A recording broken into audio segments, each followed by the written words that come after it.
Alors bonjour à tous, donc bienvenue sur la chaîne de Eric Souffleux. Voilà. Donc je suis maraîcher bio à Saint-Père-en-Retz en Loire-Atlantique et je travaille avec des chevaux depuis 2009.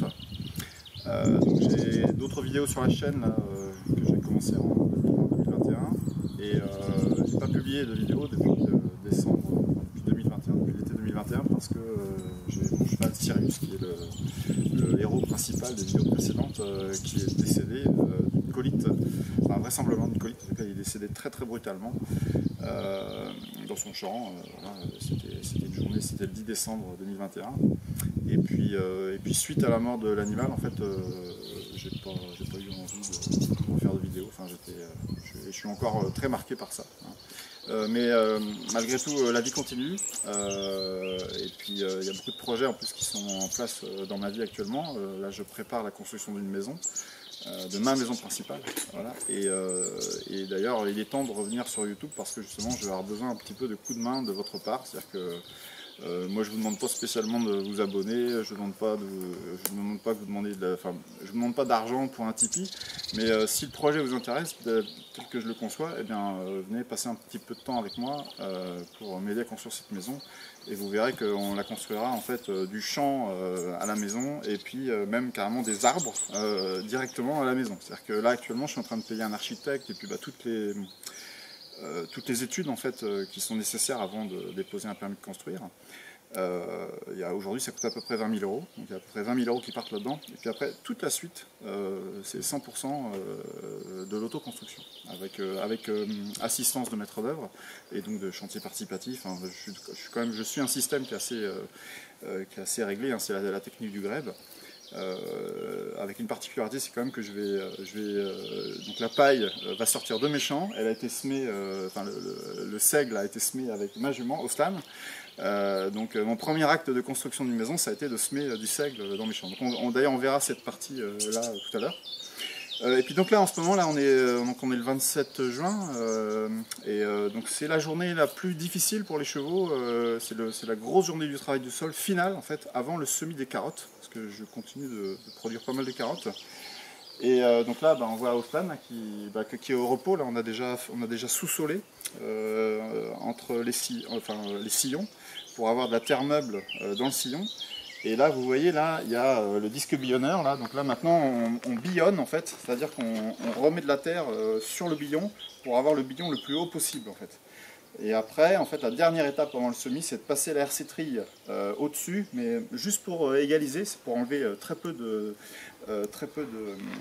d'épaisseur. Et l'idée, c'est d'avoir des carottes qui soient les plus longues possibles, parce que c'est la longueur des carottes, c'est ça qui fait le rendement, finalement. Et comme moi je vends des carottes surtout pour la restauration collective, pour une légumerie, eux ils veulent de la grosse carotte. Voilà. Plus c'est gros, plus c'est long, mieux c'est. Alors que pour les magasins, c'est pas forcément l'idéal.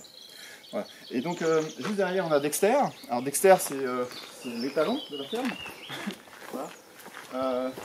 Dexter, il a travaillé ce matin. Et là, je suis en présence d'Elodie, qui est stagiaire. Hein, c'est son 4e jour. Là, et puis, elle a 7 jours à faire, au total, donc elle est quasiment à la moitié du stage. Et à chaque fois qu'elle vient ici, on travaille avec les chevaux. Et donc, pour son 4e jour, en fait, on a pu travailler avec Dexter. Alors, Dexter, en fait, c'est un étalon et il est très focalisé sur la jument. Et puis, par manque de temps, je ne suis pas arrivé encore bien travailler avec lui seul. Et même, j'ai pas envie de prendre des risques. Donc du coup, j'attends des stagiaires, j'attends des moments, mais en fait, c'est toujours un peu étalé dans le temps. Mais enfin, typiquement, ce matin, ce qu'on a fait, c'est que Elodie a pris ma jument juste au guide, à la longe, et puis l'a entraîné dans les sillons là, du champ de carottes. Et puis Dexter, il avait le collier, il avait des chaînes, tout ça, et puis on l'a mis dans les sillons, et il a réussi. Voilà. Après, on lui a demandé de faire tuer un outil. Au démarrage, là, ça se passait pas très bien, donc j'ai pas insisté, il faut absolument qu'on réussisse. Voilà. Mais ce qu'il faut voir, c'est que lui, il a 10 ans, hein, et puis ma jument, elle a 20 ans, même 21 ans. Donc là, elle, 21 ans, c'est comme si c'était une femme de 60 ans, en fait. Hein, donc on va dire qu'elle est bientôt en retraite. Et d'ailleurs, on peut dire que, vu que là maintenant, les prochaines années, je vais surtout consacrer mon temps à construire la maison, il est probable que ce soit la dernière journée de travail difficile en fait, que je lui demande de sa vie. Voilà. Après, elle sera très utile certainement pour être guide école pour Dexter. Voilà. Donc on va aller faire un petit tour du potager qui est quand même réduit, mais enfin qui est déjà impressionnant quand même parce que avec les chevaux on fait quand même de la surface. Et puis je pense que tous là, parce que je suis pas très actif sur YouTube pour faire des vidéos, par contre je suis très actif dans les commentaires de certains youtubeurs, donc en fait je suis assez connu dans la sphère de YouTube, mais il est temps que je revienne, quoi. Voilà, allez, on va voir la suite. Donc on va voir le champ de carottes là, justement ce que je fais, ça va vous intéresser. Donc là c'est bon, on est sur la grande parcelle de carottes, donc c'est une parcelle, oui, je viens de compter, il y a 25 buts de 80 cm, 85 cm de large en fait en réalité, et sur 65 mètres de long. Voilà, vous calculez la surface que ça fait. Et donc là vous pouvez voir un petit peu là, là il y a 3 buts là en fait qu'on vient juste de remonter avec le disque billonneur. Et donc il nous reste tout le champ à faire. Alors là en fait on a fait ce choix de faire ces 3 buts là, en fait il y en a 2 qui sont importantes, c'est pour pouvoir déplacer la ligne d'eau. Et puis il y a une petite parcelle plus bas qui est moins grosse que celle-là, qu'on a aussi remonté avec les buts, et donc ça permet de faire une pause pour la jument, et c'est pour ça qu'on fait la vidéo dans cette pause de travail en fait. Donc là on voit, pour décrire les étapes un petit peu de cette parcelle, en fait j'ai d'abord travaillé au tracteur pour aplanir en fait, donc ça c'était en mars-avril. Et puis à partir de début mai, voilà c'est début mai, j'ai formé les premières buttes, voilà. Et ensuite, ce que j'ai fait, c'est qu'en fait, j'ai passé l'herciterie plusieurs fois sur les buttes. On a passé aussi une lame sarcleuse. L'idée, en fait, c'est de faire propre toutes ces buttes et de faire des faux semis. Donc, j'avais mis en place les arrosages et donc j'ai arrosé et j'ai fait en sorte de désherber en fait la totalité du champ. Et donc, quand on a des buttes, il suffit de passer l'herciterie et puis de passer une houe pour travailler le sillon, et donc l'ensemble est propre. Donc là, c'est ce qui se passe. L'ensemble est propre. Donc voilà, c'est quand même une grosse parcelle. Donc on voit qu'il y a de l'irrigation, hein. Tout est irrigué, hein. Le secret de la carotte, hein, de toute façon pour réussir, c'est qu'il faut réussir la levée, et le travail professionnel du maraîcher ou du jardinier, c'est absolument de maintenir humide le lit de semence pendant les 8 jours qui sont nécessaires pour que la graine de carotte lève. Et en plus il y a un truc très important à ne pas louper, c'est juste avant que la graine de carotte lève, qu'avant que les carottes lèvent, il faut absolument passer la flamme, c'est-à-dire désherber thermiquement le sommet des buttes, là où on a semé les carottes. Et ça évite, peut-être 80% du désherbage manuel. Voilà. Et donc là, en partant sur cette technique-là, c'est une technique que je pratiquais pas forcément les autres années, c'est-à-dire que les autres années, quand je faisais en traction animale, j'abaissais beaucoup les buttes en fait, et je semais mes carottes finalement assez bas dans le sol. Et là c'est la première fois où finalement je me dis non, je veux semer le plus haut possible avec des buttes assez hautes pour que les carottes aient vraiment en plus 10 cm pour progresser. Mais je sais pas trop où je vais, on va voir. Alors voici la parcelle qu'on a travaillée ce matin. Donc là il y a une dizaine de buttes, une douzaine de buttes là, voilà. Donc là ça représente à peu près 600 mètres carrés, quoi. C'est un peu plus que la valeur d'un tunnel en fait. Et puis à côté il y a des oignons en fait. C'est des oignons que j'avais semés en godet et puis que j'ai réimplanté sur une toile tissée. Puis vous voyez tous les cailloux là, c'est les cailloux en fait, qu'on ramasse dans la parcelle pour éviter que ça gêne la croissance des carottes. Et donc au fur et à mesure qu'on en voit, on les met sur le plastique. Et puis alors ici là, il y a le seigle. Donc en fait l'essentiel de ma ferme aujourd'hui là en culture c'est du seigle. Il y a plus d'1,5 hectare. Peut-être 2 hectares, mais je n'arrive pas à être trop précis sur la quantité que j'ai semée. En tout cas, voilà le seigle, voilà quelle hauteur il fait. Donc, on voit que il y a des pailles qui sont assez hautes. Voilà, donc, le seigle aime bien en fait l'hiver ne pas avoir les pieds trop dans l'eau. Donc c'est très bien d'avoir mis du seigle en fait sur des parcelles drainées. Parce que j'ai semé aussi chez moi une parcelle qui n'était pas drainée et le résultat était minable, le seigle était à cette hauteur là, enfin bon, j'ai fini par y mettre les chevaux dedans en me disant que de toute façon c'est pas la peine. Voilà, alors voilà, on est dans un champ bio qui est un peu sale quoi, avec ce genre de choses. Bon, c'est peut-être pas forcément très grave dans la mesure où bon, ce qui m'intéresse moi c'est vraiment la paille. Mais c'est vrai que ça me pose question pour les grandes cultures en bio, en traction animale. Bon, je sais pas trop comment on fera plus tard. Il y a un peu de rumex aussi, mais ça, il faudra peut-être prendre le temps de le ramasser là. Je vais savoir ça mercredi qui m'achète le seigle, parce que je sais pas encore qui va m'acheter le grain, parce que la paille reste là, mais les grains, j'en sais rien. Donc voilà, et puis vous voyez, il y a les figuiers là, qui cette année sont très beaux, et donc c'est à l'automne, je pense qu'il y aura vraiment beaucoup de figues.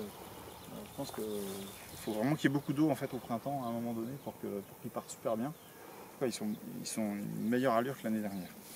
Voilà, ok, je vais vous montrer autre chose après. Donc là c'est une autre vue un petit peu donc là on est dans le bas de mon terrain, tout près de mon étang en fait. C'est ma mare tampon en fait, hein, c'est alimenté par un forage et c'est cette eau là que j'emmène sur les cultures avec une grosse pompe. Et puis donc là on voit tout ce qui était des légumes l'année dernière, c'est 100% du seigle, avec quelques pointes de rumex un peu partout, puis même du panais aussi, il y a du panais qui a émergé, mais donc il y a une grosse surface quand même de paille, et puis aussi de l'autre côté aussi, là, et là il est propre ce champ là, c'est impressionnant, il n'y a pas de rumex, il n'y a rien, et puis il y a un an c'était bourré c'était pas du mouron mais un genre de trèfle, je sais pas quelle plante c'était, mais j'avais peur d'être infesté, puis finalement avec le sec, là pour le coup ça a tout nettoyé, c'est vraiment une plante intéressante. Voilà, et puis voilà. Et puis là, je vous montre un petit peu ce que j'ai fait une partie de ce printemps-ci. En fait, j'avais besoin de déplacer de la terre. Donc ici, là, il y avait une énorme butte. En fait, c'était la terre qui était dans l'étang. Donc j'ai déplacé toute cette terre avec cette pelleteuse. C'est un engin assez incroyable.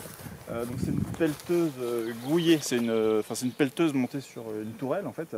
Et donc c'est mon tracteur Renault 461 qui, avec sa prise de force, entraîne la pompe hydraulique. Et puis après, il y a toute la pelleteuse qui fonctionne. Et c'est un engin qu'on voit pas beaucoup ça. Peut-être que je fais une vidéo dédiée. Puis derrière, il y a une mini pelle là, qui est inflexible qu'à lâcher, donc il faut que je le remplace. Et j'ai pas trouvé le temps là depuis 3 mois pour le remplacer. Donc mais comme j'ai la pelleteuse, je fais le boulot, alors je m'en sors. Voilà. Mais enfin, ça m'a bien occupé quand même. Hein. J'ai au moins passé 2 semaines à déplacer toute ma terre. Là. Puis je commence là, maintenant à creuser un peu plus l'étang. Donc j'aurai davantage d'eau pour les périodes vraiment sèches où c'est un peu critique. C'est pas mal d'avoir plus de réserve. Ok, voilà. Voilà, alors là c'est les dernières parcelles que je vais vous montrer, que je cultive. Donc là il y a la valeur d'un tunnel mais qui n'est pas couvert, et puis il y a la valeur d'un demi-tunnel en tomate en fait. Donc là ici il y a des pommes de terre, donc là il y a 3 rangs de pommes de terre qui sont faits en traction animale. Elles sont pas trop mal. Après, comme ici c'est un peu le problème, c'est qu'en fait il y a quand même vachement de doryphores il y a une pression des doryphores assez importante. Et c'est toujours par les endroits, par les pommes de terre qui sont attaquées par les doryphores que vient le mildiou un peu plus tard en fait. Au moment où, là on a dépassé le stade fleur, donc j'ai mis pas mal d'eau au moment du stade fleur. Et puis c'est là qu'en fait si ta plante elle a des fragilités, notamment à cause des doryphores, elle attrape un peu plus le mildiou. Et on voit que le haut en fait est très sain en fait. Mais le bas là, il y a tout un rond là en fait de mildiou qui a l'air de se stabiliser parce que là il pleut pas. C'est mitigé, mais c'est un peu tous les ans comme ça en fait. Voilà. Donc le gros problème c'est les doryphores, parce que derrière le milieu va se mettre davantage dessus. Puis bon, sur une telle surface, j'ai pas le temps d'enlever toutes les feuilles, il faudrait suivre ça peut-être beaucoup plus. Mais... Bon là, c'est vraiment des pommes de terre, le but c'est de nourrir ma famille, d'en vendre éventuellement un petit peu à quelques clients, mais c'est pas vraiment... avant je faisais 20 fois ça quasiment, quoi. C'est vraiment de la rigolade. Et puis ça permet d'entraîner la jument régulièrement sur des petites parcelles. D'ailleurs c'est ce que ma jument va finir par faire à la fin, c'est-à-dire que tant qu'elle est vivante, elle me permettra de faire un jardin vivrier, quoi. Et puis donc derrière on a des oca du Pérou aussi. Alors ça je sais que c'est une culture qui est intéressante pour les collègues maraîchers l'hiver. Donc ça se présente comme des petits tubercules, mais là on les voit pas, ils sont pas formés. Mais ça se cultive comme les pommes de terre, ça se sème comme les pommes de terre, donc c'est dans la suite logique des billons des pommes de terre. Et puis là, il y a les oignons. C'est pareil, c'est une commande personnelle, on va dire. Ma femme, elle adore les oignons, donc il faut faire des oignons. Et je pense que la moitié d'un plastique m'aurait suffi, mais comme je sais pas faire petit, j'ai fait 4 fois de trop, voire 6 fois de trop, puisqu'il y a un autre plastique là-bas. Vous voyez les salades là, pour ma consommation personnelle, et puis il y a aussi les fraises là, qui sont intégralement mangées par mes enfants. Voilà. Et puis là, on a les tomates, donc c'est des tomates roses de Berne. C'est pareil, alors là c'est plus pour moi que je les ai faites au départ. Alors c'est pareil pour moi, il m'aurait fallu peut-être 50 pieds, peut-être 100 pieds, 100 pieds voilà, en étant large. Et puis là il y en a 600, voilà. Donc j'ai pas su faire petit, encore une fois. Mais bon c'est bien, j'ai mon client, enfin j'ai un restaurant qui sera content de me consommer de tomates. Puis bon bah, mes clients en vente directe d'autres fois, rien que ça, enfin c'est déjà énorme. Donc, les tomates sont très très belles. C'est vraiment. Donc vous voyez c'est de la culture sous plastique. Enfin il y a une toile tissée en fait. Hein, et puis et j'ai travaillé au motoculteur en fait. La parcelle avant d'implanter les tomates, j'ai fait ça. Voilà. Puis on voit que le reste des tunnels en fait est consacré plutôt à du rangement de matériel en fait. Puisque c'est là que je vais stocker la paille. Mais bon, on verra ça plus tard. Voilà. Ah oui, les tomates aussi, on peut te montrer, c'est vrai. Ouais. Donc là, avec Elodie, on les a palissés en fait. Tiens, il y a un gourmand là qui n'a pas été coupé. Donc normalement, il faut couper les gourmands. C'est la partie de ta fête. C'est bien, j'ai réussi. C'est rigolo. Tiens, bah là, il y en a un qui est oublié. Oh là là, c'est pas bon ça. Voilà. Donc il faut couper les gourmands. Si, une chose intéressante. C'est qu'en fait, il n'y a jamais, il y a aucun acte qui est anodin en fait dans la culture des tomates pour l'entretien. Et là, enfin, je sais que les tomates ont tendance en fait à donner, comment dire, il y a certaines grappes en fait qui vont être beaucoup plus fournies en fait à certains moments de la saison, en fonction des pics de chaleur, en fonction de la manière dont on arrose, de la disponibilité des éléments dans le sol. Et donc en fait on peut arriver à avoir des moments de gros pics en fait de tomates et puis des moments de creux en fait où on n'arrive pas à fournir en fait les clients normaux. Donc voilà, c'est un petit peu connu dans le milieu. Et une des solutions c'est tout simplement de limiter aussi le nombre de tomates par grappe à 3, 4, 5 mais pas plus quoi. C'est-à-dire que si on en voit 6 ou 7, en fait on les supprime. Et c'est quelque chose qui est payant parce qu'en fait ces tomates là qui auraient pompé un petit peu d'énergie à un moment où on est en plan surproduction, bah, finalement la plante, le sol garde cette énergie pour un peu plus tard, pour faire durer un peu plus la production dans le temps quoi. Donc là moi je pars pour 5 mois de tomates là quasiment. Hein, on a les plants de tomates là qui sont à 1,20 m du sol à peu près. Donc là ils vont pas tarder, ouais, dans 3 semaines ils attendront le sommet de le fil de fer où est attaché le porte-menton des tomates. Et ça permettra, et je vais commencer à effeuiller en bas en fait, les 40 premiers centimètres. Puis au fur et à mesure que ça va progresser, on va coucher en fait, le pied de tomate en déplaçant la ficelle en fait, le long du fil de fer. Voilà. Voilà, bon bah voilà, donc c'est une visite très simple. Hein. Moi ça me remet un peu dans le jeu là, des vidéos. Je ne sais pas si je serai très régulier, mais je pense qu'en tout cas ça peut être intéressant que je reparle un peu de ce que je fais, de la façon dont je fonctionne. Et puis je continue d'être présent dans les commentaires de tous les youtubeurs que je suis, il y en a quand même pas mal. Et puis beaucoup me connaissent par ce que j'écris et puis par ce qu'on échange. Un jour je ferai la liste, c'est intéressant, on en parlera. Mais il faut déjà que je me remette à faire du montage et tout ça. Bon, c'est pas le tout, mais on a Oslan là qui nous attend et on va finir le travail. Voilà. Et je vais pouvoir semer mes carottes et je serai content. Voilà, au revoir.